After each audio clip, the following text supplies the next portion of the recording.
हाँ जी, देखो डेप्रिसिएशन का बच्चे हमने मीनिंग पढ़ा। डेप्रिसिएशन का सिंपल वर्ड्स में मीनिंग हो गया, depreciation mean fall in the value of fixed assets. ठीक है बच्चे, डेप्रिसिएशन वर्ड यूज होता है किसके केस में? Fall in the value of fixed assets. Depreciation के हमने कॉजेज पूछे, मैंने आप लोगों ने सही बताए।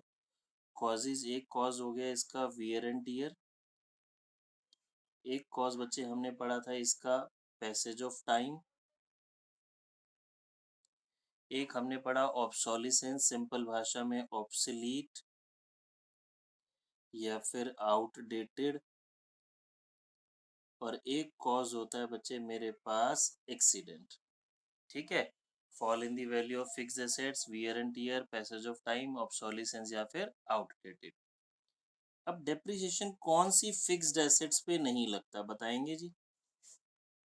Gold, land, yes, property, land, yes, land बोले, फ्री होल्ड लैंड बोले, प्रॉपर्टी बोले, ये मुझे याद रखना है, इसके ऊपर डेप्रिसिएशन नहीं लगता। ठीक है, एक सेकंड मैं रेड पेन ले लूं बच्चे। सर गोल्ड भी होएगा ना? हाँ जी बच्चे, एक ये हमें बात याद रखनी है, इस पे डेप्रिसिएशन नहीं लगता। ठीक है, आप गोल्ड बोल सकते हैं या फिर उनको कलेक्टिवली इन्वेस्टमेंट भी बोल सकते हैं। जो मेरी इन्वेस्टमेंट होती है उस पे डेप्रिसिएशन नहीं लग रहा। उस पे सर ऑब्सोल्यूट का मतलब क्या होता है? ऑब्सोल्यूट नहीं लिखा बच्चे, मैंने ऑब्सोलीट लिखा। ऑब्सोलीट मतलब पुराना, आउटडेटेड। ठीक है, एक वर्ड होता है एब्सोल्यूट और ये हमने लिखा है ऑब्सोलीट, ऑब्सोलिसेंस। देखो एग्जैक्टली अगर मैं बोलूं, बुक में ये वर्ड लिखा मिलेगा obsolescence, OBSOLESENCE, obsolescence means outdated. ठीक है, इसको कट कर दो, ऑब्सोलिसेंस हो गया या फिर आउटडेटेड वर्ड हो गया। तो लैंड और इन्वेस्टमेंट पे बच्चे नहीं लग रहा। फिर हमने पढ़ा था डेप्रिसिएशन कैश एक्सपेंस होता है, non cash, non cash depreciation non cash expense होता है। नॉन कैश का मतलब इसमें कैश इन्वॉल्व नहीं होता। ठीक है, फिर मुझे बताएंगे, फिर आपसे वैसे पूछ सकता है, अभी ये आगे आएगा, दो तरह के बच्चे एक्सपेंसेस होते हैं। ठीक है, एक्सपेंस ना दो तरह के होते हैं, हम पढ़ेंगे अभी सेकंड टर्म में पढ़ेंगे। एक होता है हमारा डायरेक्ट एक्सपेंस और एक होता है हमारा इनडायरेक्ट एक्सपेंस। तो जो डेप्रिसिएशन है वो इनडायरेक्ट एक्सपेंस होता है, याद रख लेंगे, ये आपसे एमसीक्यू में पूछ सकता है। इनडायरेक्ट एक्सपेंस होता क्या, ये भी हम सेकंड टर्म में डिटेल में पढ़ने वाले हैं, तो मैं इसको तभी बता दूंगा आपको। ठीक है, और ठीक है। हाँ जी, देखो इसमें कोई डाउट है बच्चे लोग, नहीं तो मैं आगे बताता हूँ। नो सर, ठीक है, नो सर। अब हमारे पास ना एक वर्ड आता है amortization। अब हम कुछ टर्म्स की बात करते हैं which are related to depreciation. एक वर्ड हो गया बच्चे मेरे पास amortization। This word is similar to depreciation, meaning उसका लगभग वही होता है, but amortization word is used for intangible assets. ये हमें एग्जाम में इसके ऊपर पक्का आपसे एमसीक्यू पूछ सकता है। आपको तीन चार वो दे देगा। देखिए मैं एक वर्ड लिखता हूँ, एक एमसीक्यू हमारा तैयार हो गया जी, उसने आपको चार वर्ड दे दिए और बोलेगा लाइक ऑड इवन, वो होता है ना ऑड वन आउट। तो डेप्रिसिएशन, अमोर्टाइजेशन, डिप्लीशन, मोर और लेस बच्चे इनका मीनिंग सेम हो गया, बट अलग अलग सेंस में ये यूज हो रहे हैं। ठीक है, तो फोर्थ वन जो भी कुछ होगा वो डिफरेंट हो गया। ये जो डेप्रिसिएशन है ये लग रहा है हमारा बेसिकली टेंजिबल एसेट्स के ऊपर हम बात कर रहे हैं, फिक्स एसेट्स के ऊपर। amortization वर्ड यूज होता है for decrease in the value of intangible asset. जो इनटेंजिबल एसेट्स की वैल्यूज कम होती है ना, और इनटेंजिबल एसेट्स क्या होते हैं बच्चे, हमने पढ़ा हुआ है goodwill, copyright, cannot be seen or touched, patents, copyrights, trademark. जब इनकी gradually with the passage of time value decrease होती है तो उसके लिए वर्ड यूज होता है amortization। ठीक है, डिप्लेशन जो वर्ड होता है ये चार्ज होता है for the exhaustion of wasting assets. अब एक ये नया वर्ड आ गया, हमने शायद पहले पढ़ा होगा, वेस्टिंग एसेट। हाँ जी sir, wasting coal asset, petrol. Yes, wasting asset हो गया लाइक हमारी जो माइंस वगैरह के लिए, फॉसिल फ्यूल्स के लिए। समझ में आ रही है बच्चे? कोल का जो स्टॉक होता है जो बेसिकली एक्सट्रैक्ट हो रहा है, कोल माइंस, इनके लिए जो वर्ड यूज होता है वो क्या वर्ड यूज होता है? डेप्लेशन। क्लियर है बच्चों? आगे चलें, इसमें कोई डाउट यस तो सर। नहीं है? तो हमने डेप्रिसिएशन से रिलेटेड यस दो सर। सिमिलर टर्म्स देख ली, डेप्रिसिएशन हो गया, अमोर्टाइजेशन हो गया, डेप्लेशन हो गया। डेप्रिसिएशन की कॉजेज समझ ली, ये सारे कॉजेज ऑलरेडी हम बहुत डिटेल में पढ़ चुके हैं, और इन दो चीज़ों पे हमारे पास डेप्रिसिएशन नहीं लग रहा। अब डेप्रिसिएशन लगाने से फायदा क्या होता है बच्चे, कोई बताएगा? डेप्रिसिएशन से फायदा क्या हो रहा है हमें?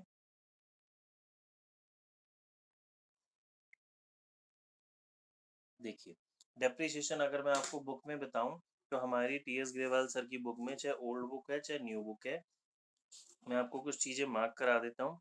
यहाँ पे देखिए बच्चे, जहाँ चैप्टर हमारा शुरू हो रहा है, यहाँ पे एक तो जो डेप्रिसिएशन है, ये आप इसको थ्योरी जो इसकी डेफिनेशन है मार्क कर लेंगे, अच्छे से एक बार यहाँ से गो थ्रू कर लेंगे, ठीक है? फिर ये सर रहे, कौन सी डेफिनेशन करनी है? कोई भी जो आपको अच्छी लगे एक बार आप लर्न कर लेना। लर्न वैसे करने की जरूरत नहीं है, आपको लिखनी तो आएगी नहीं, बट एक बार तीनों पढ़ लेंगे तो आपका मीनिंग सबका सेम है, ठीक है? फिर डेप्रिसिएशन, अमोर्टाइजेशन एंड डिप्लेशन ये रहा, कॉजेज ये रहा ऑलरेडी जो हमें आते हैं, जस्ट आप एक बार गो थ्रू करेंगे तो आपको बहुत अच्छे से थ्योरी क्लियर होगी। फिर objectives of needs of depreciation, ये मैं आपको बुक से ही समझा रहा हूँ। देखिए, सही प्रॉफिट और लॉस फाइंड आउट करने के लिए आप डेप्रिसिएशन लगाएंगे तो आपका प्रॉफिट क्या होगा? रिड्यूस होगा ना बच्चे।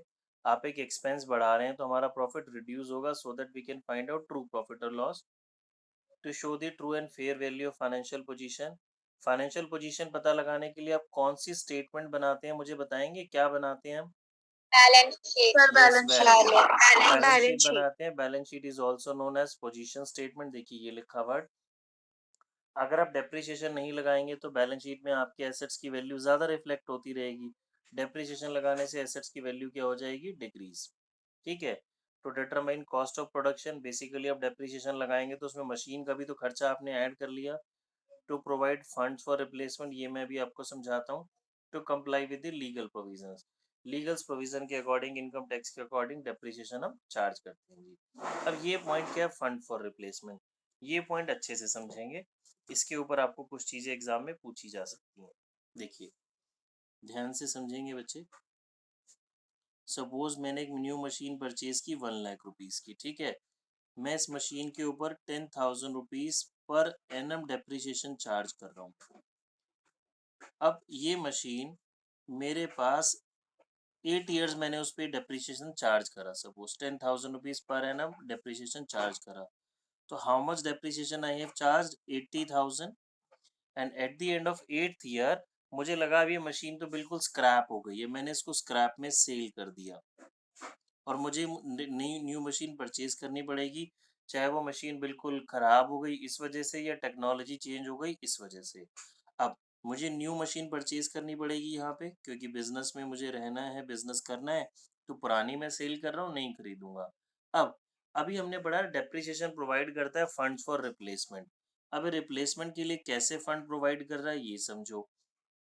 क्या ये पैसा मैंने किसी को बाहर जाके बिजनेस से दिया? लाइक सैलरी है, इलेक्ट्रिसिटी बिल है, वो तो आप पैसा दे रहे हो ना, ये पैसा आपने कहीं पे खर्च करा? नहीं खर्च करा। ये पैसे को आपने एक्सपेंस तो दिखाया, बट ये तो नॉन कैश खर्चा था। डेप्रिसिएशन तो लगाया, बट ये पैसा आपने किसी को दिया तो है ही नहीं ना, ये पैसा पड़ा तो आपके पास ही है। समझ रहे हैं मेरी बात? तो जब आप यहाँ पे न्यू मशीन परचेज कर रहे हैं तो आपके पास ये फंड्स पड़े हैं ना ऑलरेडी, तो रिप्लेसमेंट के लिए फंड्स तैयार हो गए आपके पास। देखो सभी को बात आ रही है समझ?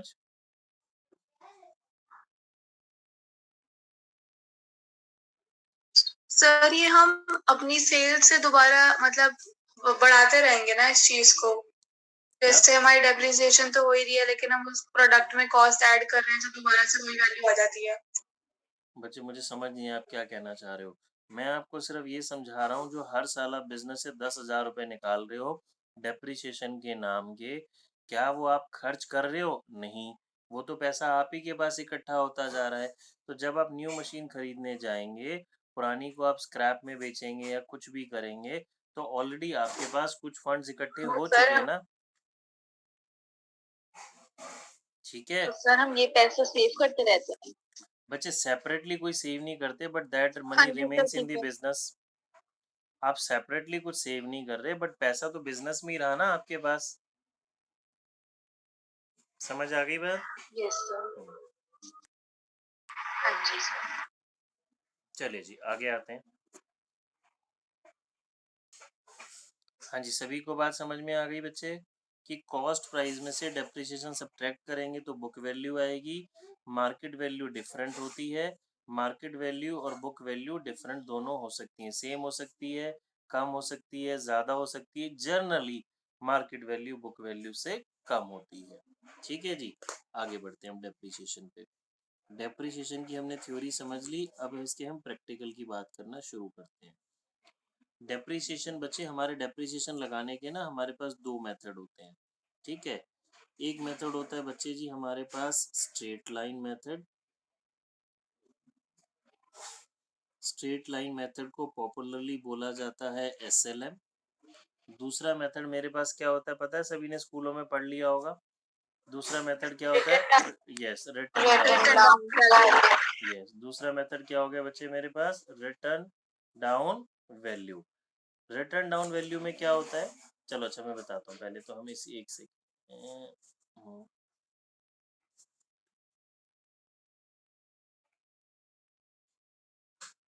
एक सेकंड। एक हो गया मेरे पास SLM, दूसरा हो गया जी written down value. Written down value को पॉपुलरली हम बोलते हैं जी WDV। ठीक है, स्ट्रेट लाइन मेथड का एक और नाम होता है fixed installment method. Fixed installment method. एक और नाम होता है ओरिजिनल कॉस्ट मेथड। ये तीन इसके नाम हो गए। रिटर्न डाउन वैल्यू का एक और नाम होता है रिड्यूसिंग इंस्टॉलमेंट मेथड। एक और नाम होता है diminishing balance method.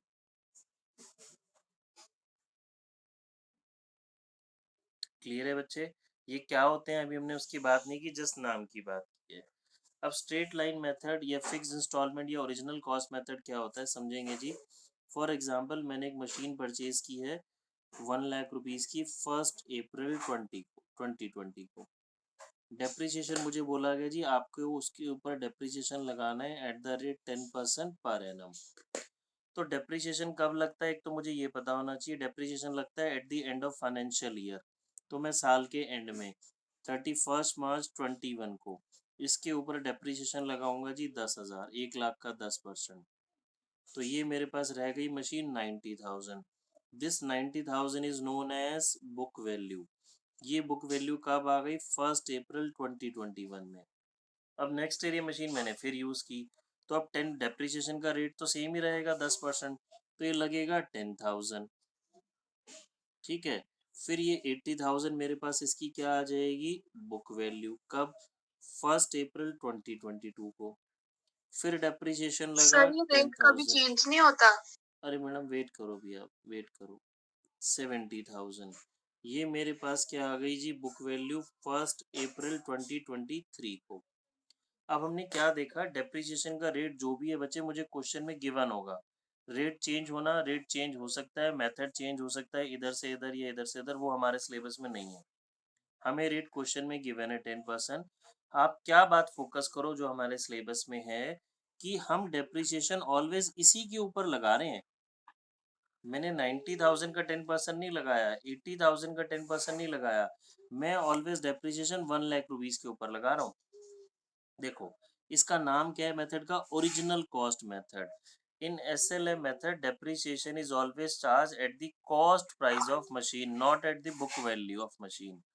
Not particularly machine, जो भी हमारी फिक्स एसेट्स है जिस पे भी हम डेप्रिसिएशन लगा रहे हैं, उसकी जो ओरिजिनल कॉस्ट है ना उसके ऊपर डेप्रिसिएशन लग रहा है।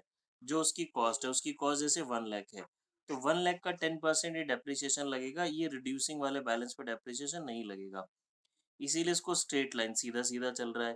फिक्स इंस्टॉलमेंट, देखो डेप्रिसिएशन की जो इंस्टॉलमेंट है वो फिक्स हो गई ना, और ओरिजिनल कॉस्ट पे लग रहा है। सभी को बात आई समझ? अच्छा जी, अब एसएलएम मेथड में हमारे पास एक फॉर्मूला भी होता है। एसएलएम मेथड में क्वेश्चन करने के दो तरीके हो गए। पहला तरीका हो गया जी परसेंटेज, जो कि हमें गिवन होगी। एसएलएम मेथड में हो गया जी दूसरा हमारे पास फॉर्मूला, हम एसएलएम की बात कर रहे हैं। तो डेप्रिसिएशन का फॉर्मूला हो गया एसएलएम मेथड में मेरे पास कॉस्ट प्राइस या cost value minus scrap value upon estimated life, upon estimated life. बच्चे स्क्रैप वैल्यू के और बहुत सारे नाम हो सकते हैं, रेजिडुअल वैल्यू, ब्रेकअप वैल्यू, ये वो वाला ब्रेकअप नहीं है, ये वाला ब्रेकअप है, समझ गए ना कौन से वाला कह रहा हूँ मैं। Breakup value, estimated life, estimated life का मतलब हो गया जो हमने उसकी लाइफ एस्टिमेट की है। अब इस फॉर्मूले को समझते हैं। ये फॉर्मूला ऑलरेडी हम एक बार ही पढ़ चुके हैं। कौन से चैप्टर में? फर्स्ट चैप्टर में हमने पढ़ा था अकाउंटिंग की लिमिटेशंस में, मैंने आपको समझाया था कि accounting is not fully exact. याद आया कुछ बात? देखो जी कैसे, अभी याद नहीं आया तो आ जाएगा। हमने मशीन खरीदी जी 1 लाख रुपीस की, ये हम बात कर रहे हैं एट प्रेजेंट जो मशीन मैंने अभी खरीदी। अब मुझे लगता है कि जी ये मशीन में 10 साल मेरी चलेगी, तो this life is estimated, not exact, futuristic बात कर रहे हैं। और 10 साल बाद कबाड़े में स्क्रैप में ये मशीन 10,000 की बिक भी जाएगी। ये भी मुझे गिवन होगा, ये भी गिवन होगा, ये भी गिवन होगा। अगर मुझे कभी भी स्क्रैप वैल्यू गिवन नहीं होगी तो that is assumed to be zero, नहीं गिवन होगी तो जीरो। लाइफ मुझे नहीं पता कितनी होगी, क्वेश्चन में गिवन होगी। तो इसको सॉल्व करा हमने तो ये आ गया मेरा 9,000। That means as per this formula इस मशीन का डेप्रिसिएशन कितना बन गया? 9,000 पर एनम। कितने की खरीदी, फ्यूचर में कितने की सेल हो जाएगी, और अप्रोक्सीमेटली कितने साल चलेगी। तो मैंने आपको याद करें, जो मैं आपको बात से याद करा रहा हूँ कि जब हमने अकाउंटिंग की लिमिटेशन पढ़ी थी तो हमने बोला था accounting is not fully exact. यहाँ पे हमने बात समझी थी बिकॉज ये भी एस्टिमेटेड है, ये भी एस्टिमेटेड है, फुल्ली एग्जैक्ट नहीं है। दे मे चेंज इन फ्यूचर, जरूरी थोड़ा ना 10 साल चलेगी, वो 12 भी चल सकती है, 5 भी चल सकती है, तो हमारी कैलकुलेशन गड़बड़ हो जाएगी। ठीक है, बात आ गई समझ? अब मैं इस बात को समराइज करूं तो एसएलएम में या तो आपको परसेंटेज गिवन होगी, परसेंटेज नहीं गिवन होगी तो हम फॉर्मूले पे शिफ्ट हो जाएंगे, दोनों में से कोई एक चीज होगी ही होगी। ठीक है, जब हम क्वेश्चन करेंगे तो कौन सा मेथड लगाना है ये मुझे क्वेश्चन स्पेसिफाई करेगा, मुझे नहीं पता, क्वेश्चन स्पेसिफाई करेगा। अब आ जाते हैं हम रिटर्न डाउन वैल्यू पे। मैंने वही मशीन परचेज की जी, यही वाली डेट्स लिखते रहते हैं यहाँ पे, 1 अप्रैल को, 1 अप्रैल 20 को। डेप्रिसिएशन लग रहा है जी मेरा अब इसमें 10% WDV, डेप्रिसिएशन है 10% WDV। WDV का मतलब रिड्यूसिंग इंस्टॉलमेंट मेथड। तो 1 लाख का 10% डेप्रिसिएशन लगा 10,000। नेक्स्ट ईयर इसकी बुक वैल्यू हो गई 90,000। WDV में इस बैलेंस के ऊपर देखो reducing installment, written down, diminishing. अब 90,000 का 10% लगेगा। अब मेरी जो इसकी बुक वैल्यू आ गई वो 81,000 आ गई। अब 81,000 का 10% लगेगा। तो हमने क्या बात सीखी? एसएलएम में डेप्रिसिएशन कांस्टेंट रहता है, सेम रहता है। WDV मेथड में मेरे डेप्रिसिएशन की वैल्यू डिक्रीज होती रहती है, धीरे धीरे कम होती रहती है। ठीक है, इसमें डेप्रिसिएशन डिक्रीज होता है, इसमें कांस्टेंट रहता है। और हाँ, पहले तो इतनी बात देखो, इसमें कोई डाउट है तो पूछो आप। एसएलएम मेथड के अंदर एसेट्स की वैल्यू ना जीरो हो जाती है, ये आपको एमसीक्यू पूछ सकता है।